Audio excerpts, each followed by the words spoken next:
And if you've done some craziness that is not beneficial to their company, they'll hold it against you. Hey everyone, in addition to criticizing 50 Cent for disparaging Diddy and Kanye West, Vivica Fox is now threatening to release his obscene tape, which purports to show him getting his ass ripped open and being taken to a pound town by a large black gay man. Because of the circulating rumors and Vivica's apparent determination to punish 50Cent for disclosing purported secrets about Diddy and Kanye, this situation has absolutely blown out of proportion. Now, 50 has been discussing Diddy and Kanye West for a while, and he was beginning to act quite boldly. No one anticipated that Vivica would intervene and check him in such a manner. 50 Cent is now likely wishing he had said nothing at all. After years of conflict, it appears like Vivica is finally getting her lick back, but in the messiest way imaginable. However, is Vivica merely attempting to make 50 Cent look bad, or does she actually own the tape? And why did she hold off on dropping it for so long? Let's get started. Everyone. It appears that Vivica finally had her chance to shine after waiting for the ideal opportunity to call out 50 Cent for being shady. Apparently, 50's decision to continue attacking Diddy and Kanye West prompted Vivica to finally come clean about him, and it's messy. What precisely did she say? And why are supporters so shocked by it? She told her millions of Instagram followers that she had an extremely obscene recording of 50 Cent performing a gay act. Here's the thing. She claims that not only was he having a gay encounter, but that he is also a bottom, and another man was bringing him to Pound Town. What's going on, everyone? Everyone is now asking, understandably, how Vivica got her hands on such a filthy tape in the first place. Given his long history of calling out other males for being gay, 50 Cent would protect that kind of video with his life. So how did Vivica get her hands on the tape?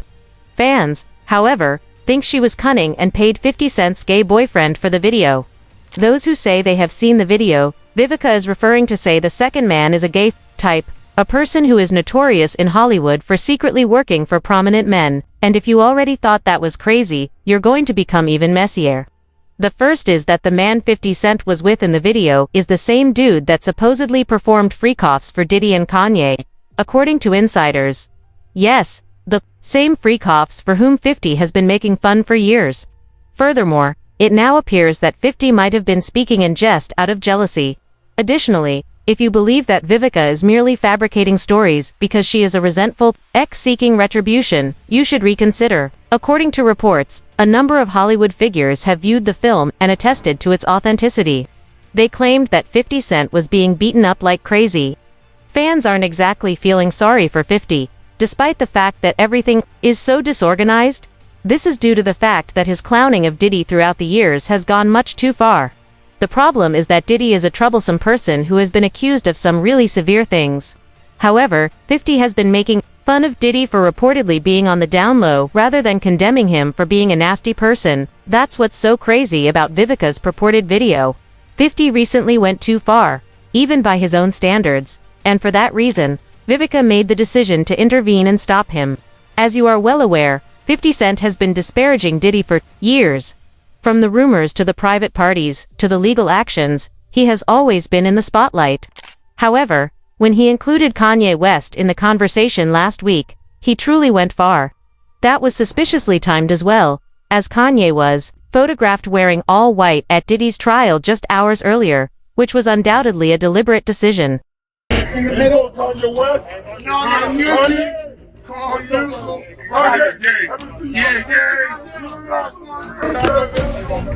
However, for apparent reasons, Kanye's white ensemble instantly brought to mind Diddy's notorious all-white parties, which Kanye was rumored to have attended.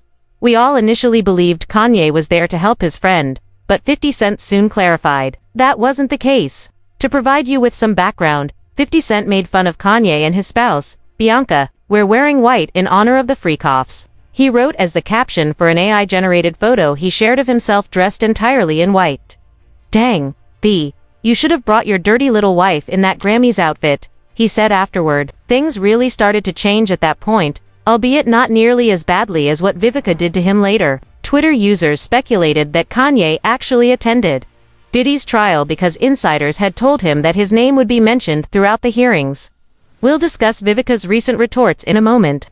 The next thing we knew, Kanye had appeared at the courthouse, perhaps to observe the situation firsthand. Did his name really come up at the trial, then? And why is Vivica so unhappy with all of this, and why is 50 Cent making such a big joke about him and his wife? Although Kanye isn't mentioned by name in court, Jane Doe's evidence suggested that he and Bianca had allegedly hosted some of their own freak-offs, in addition to attending these ones. Jane Doe was reportedly subjected to severe interrogation over a night in January 2024, when she supposedly ended up in a hotel room in Las Vegas with a well-known rapper, a male escort, and a number of other individuals. Although the rapper in question was not specifically named, Tony Gagos, Diddy's attorney, called him an icon in the music industry. According to Jane Doe, the trip was purportedly for the birthday celebration of the rapper's wife or girlfriend, but when a male entertainer, whom Diddy had previously hired for wild meetings over their 3 to 5 year relationship, arrived there, she said she was taken aback. Jane said that even though she and Diddy were aware that the performer frequently traveled with this unidentified rapper, the amount of wildness at the freak-off still surprised her when she saw him. Twitter users have been quick to identify the hints, and many believe that Kanye is the primary cause of all the indications. He is a worldwide music industry star who is unquestionably a big name, even though he has changed in a pretty unforeseen fashion in recent years. The fact that the freak-off is being held on the rapper's wife's birthday is what has many really scratching their heads. At that point, things start to get really intriguing and the connections start to form. Bianca's birthday falls in January, as everyone is aware. As you may have noticed, Jane Doe explicitly mentioned that the Las Vegas freak-off took place in January 2024. In January 2024, where did Bianca and Kanye end up? Vegas, everyone. Yes, exactly. The question now remains, though, was Kanye's trip to Vegas entirely innocent, or was there something crazy he was concealing? Everyone in the courtroom could see who the unidentified rapper was meant to be. According to a court reporter covering the case, according to Jane Doe, she had been broken up with Diddy at this time. Diddy was busy. He had Young Miami, Jesse, Gina in rotation. She was on a trip with a different rapper named Bear, and they were in Vegas, and she goes to dinner with this rapper for his wife's birthday, and then afterwards, they go to a hotel, and there's an that she recognizes there named Anton. And she's like, oh my God, like, why are you here? Like, I recognize you, because she obviously did freak-offs. So this other celebrity had hired this this Anton to have sex with a woman. So they go to this hotel room, and there's 7 to 8 people, she said, just staring, watching this rapper. So there's this banging this woman, and there's 7 to 8 people watching. And at one point, she even took her top off, she said, because she was in the moment. And the famous rapper went up to her and said, I think you're very beautiful. I always wanted to F you. Now, not many rappers have wives with birthdays in January. So you guys can do the math, and you guys can figure out who it is. Finally, Kanye was in court the day following Jane Doe's stunning allegations, which was a lovely little bow to wrap things up. Now, don't you think that's a bit too convenient? 50 Cent claims that Kanye wasn't there to back Diddy but rather, to find out how much Jane Doe and the federal government really knew. Naturally, 50 didn't hold back either. He continued to cast disparaging remarks, claiming that Kanye was backing Diddy because his A** was out in Vegas with that little dirtbag. Here's the twisted part though, and the reason why some fans believe Vivica may be at fault for standing up for Diddy and Kanye. These two men have apparently been involved in some extremely unpleasant circumstances, some of which may have been criminal, as it turns out. As an illustration, were you all aware that there had been allegations that Kanye was sleeping with Diddy from the early to mid-2000s? Yes, and in case you need a reminder, do you guys recall that Method Man video? The one where he supposedly said he witnessed Diddy getting some mouth action from Kanye West at a party. I'm Kanye West. I hate that, man. Plus, I seen him get wanna get this in the bathroom. There is more to the freak-off issue than meets the eye, even though it may already appear unsettling. As you are all aware, Kanye's previous lyrics alluded to his affiliation with strange party circles. Unbelievably, Kanye included some phrases in his song, The New Workout Plan, which was released 15 years ago, that many now think alluded to freak-off-related topics. And can you all determine who he meant by the word rapper? Diddy. That's who. It is now unclear why Vivica would ever stand up for someone in this way. Even while it might seem that there is no way things could get any worse, believe me, when I say that we are about to experience a whole new level of madness. In a recent outburst, Kanye defended Diddy and implicated others in his tirade. "You bees weren't sawed, excuse me, let me put NA in all caps," he remarked. "You my two bees weren't scolded. Ninjas were extorted by you. Bees stand for ladies, and ninjas for guys," he continued after that. "My supporter Puff is utterly self-centered," he added. "I've been looking for the person who has been attempting to expose black moguls. I'm sending Justin half of Puff's money since I just learned that he isn't permitted to earn or receive money while he is incarcerated. Puff was Me Too'd, I did, too. Have I set Puff free? Was it the money or the fights that caused Puff to be Me Too'd? Never once have I witnessed a broke ninja be Me Too'd." Whoa, crazy, huh? The even more bizarre aspect is that it appears Kanye may have been speaking from first-hand knowledge, because Nikki Heaton, a singer, came up and said that Diddy and Kanye attempted to sexually assault her. Nikki claims that Kanye contacted her and expressed his desire to work together. She was obviously thrilled because, well, it's Kanye West. Who wouldn't be? However, things quickly became strange. She didn't anticipate seeing Diddy and roughly 9 other women at the studio when she and her manager arrived. And the atmosphere was just strange. According to Nikki, they were given beverages but subsequently found out they had been tampered with. And to be honest, it wasn't that startling given all the horror stories and claims that have been circulating about Diddy and tampered beverages. The manager was sitting across from me, and if you know about like my past and like us being together, like I noticed as I was standing there just like wondering what's going on, Diddy kept looking at me and Kanye kept looking at Lauren, and like they were exchanging glances, and I'm like, they're like watching me strangely. And I'm like, okay, let me pretend to drink, and like I'm not actually doing it. And like that seemed to like make them happy, like me like pretending to like join in. And immediately I'm like, there's something in this drink. There's something in this drink. And I didn't know what to do.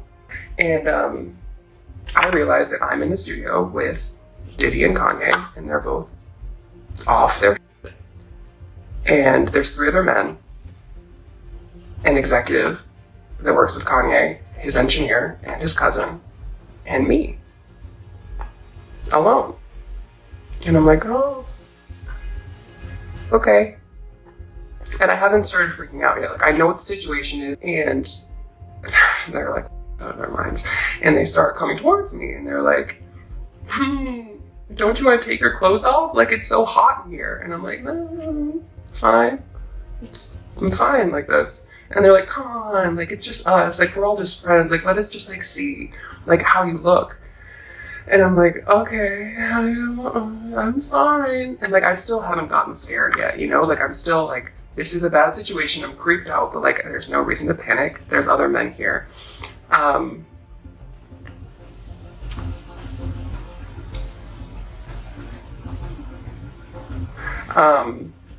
on a second.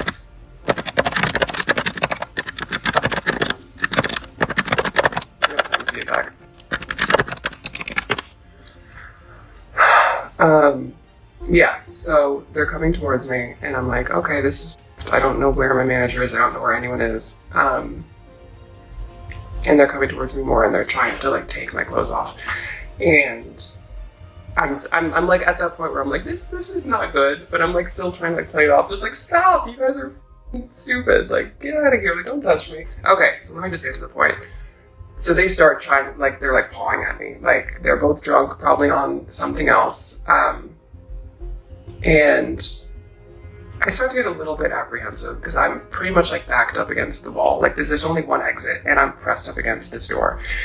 And I'm still not completely terrified yet, but I'm like, you guys stop, like stop. And they're getting to the point where they have like ripped my shirt off. And like I'm like almost fully exposed at this point. And they're both coming at me, and I'm like, you guys, like seriously, this isn't funny anymore. And I look to my left where his executive is. Like, we know him pretty well, like we've been around him a lot. It turns out that Diddy and Kanye were deeply involved in something, and not in a positive way. For obvious reasons, Kanye first attempted to conceal it. But now, he doesn't seem to care anymore. Naturally, 50 Cent has been taking full advantage of it and constantly disparaging the two of them. He went so far as to call Kanye dangerous. However, it eventually turned Vivica off the minute he pulled Kanye into the mess. He's been being read for filth by Homegirl. She's reviving old recordings of people accusing 50 of being gay. As if her threat to release a film that shows him being hauled to a gay man's pound town wasn't filthy enough. The craziest part is that Vivica doesn't even really like Diddy or Kanye. Over the years, she has experienced her own problems with each of them. She simply despises 50 Cent more than she despises Diddy or Kanye, which is the only reason she appears to be standing up for them at the moment. However, this circumstance exemplifies the adage that the enemy of my enemy is my friend. It appears that Vivica will stop at nothing to defeat 50. However, this is not the first time that Vivica has attempted to expose 50's sexual orientation. In actuality, her prior assertions are just strengthening the credibility of her current ones. Do you all recall, for instance, when she subtly alluded to 50 having a small gay something going on behind the scenes with Soulja Boy? Yes, that. What were your thoughts when 50 Cent blamed the second season ratings dip on gay stuff? First of all, the pot calling the kettle black is all I'm saying. Ooh, pot calling the kettle black. Huh. Whoa, that was some tea. That was shade. That was major shade. Pot calling the kettle black. So you're not insinuating that he's gay? 50 Cent is. Ew. Oh my Lord, please. What? Girl, we gotta talk after this episode is over. Wait, Vivica A. Fox. What are you insinuating? Well, I mean, He gave you. no, he's not. I mean, we had a great time. But he's just seems like he's got something that's not quite clear. So you mean sometimes if people protest too much about something, yes, the fire is happening right there in front of them. Absolutely. I just never forget there was a Vibe cover with him and Soulja Boy that made me kind of go, However, when Vivica revealed to Wendy Williams in private that 50 Cent was gay, she went one step farther. Naturally, Wendy was Wendy, and she couldn't help but end up revealing the truth about her show. But Vivica wasn't even close to finishing 50. She persisted in applying pressure, even going so far as to accuse him of being a transvestite. Tell you what, 50 Cent, since you keep on telling that lie, I challenge you to both. She tweeted after sharing a photo of 50 wearing makeup. We can settle this when we appear on Bravo's Watch What Happens Live. You are aware that it never occurred, Queen, the shade. Wow, and if you believed it ended there, you were mistaken. Because Jaguar Wright also chimed in, saying that there was a gay affair between 50 Cent and Soulja Boy. Soulja Boy, I just want to say this about Soulja Boy. Y'all gotta give him a little bit of latitude because he a victim. The expose is popping off. He been in the rap game since he was little, just like Weezy. Yeah. And he ran through quite a bit. She didn't say that. Whoa. That information. You don't remember when he was in New York and they caught him? One thing to Whoever his big daddy was threw him out into the hallway. He was walking around in the hallway holding his nut. This couple has actually appeared on a magazine cover together. That's why he's always able to call other on being a swish. Birds of a feather flock together. That's true. Game recognized game. There's no way in the world that man understands that much about homosexual dealings in the industry, is constantly calling people out, and he ain't seen none of it personally. Therefore, it is evident that Vivica is not merely making things up. Rather, it appears that she has a legitimate reason for all of this mayhem. Even though everything is already disorganized, the purported footage of 50 Cent being thrashed by a gay man is still superior. It's possible that the world will see the terrible film of 50 getting thrashed from behind if he doesn't stop making fun of Diddy and Kanye. However, I need to hear what you guys think of this. Is all of this a deception, smoke, and mirrors? Is Vivica acting cheesy? Do you believe that she is being untidy and threatening to release the footage in retaliation? Or is this simply too much from a resentful ex? Is 50 concealing more than anyone anticipated, or is it just petty retaliation? Please share your ideas in the comments section below, and then watch this following video. I'd want to know what you guys think about this. The issue is just going to grow worse.